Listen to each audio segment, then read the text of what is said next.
Shout out po sa inyong lahat. Ang aking kinakain pag umaga, ito lang kinakain ko. Yan.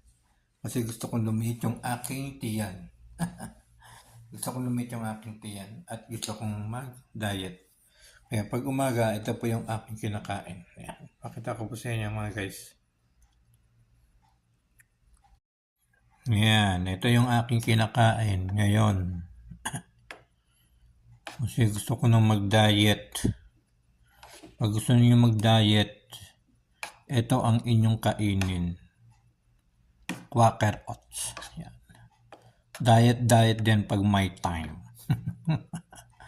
Kasi gusto ko pag uwi ko, maganda ang aking katawan. Yung merong mga abs konti. Ito yung aking gustong pang diet. Quaker Oats.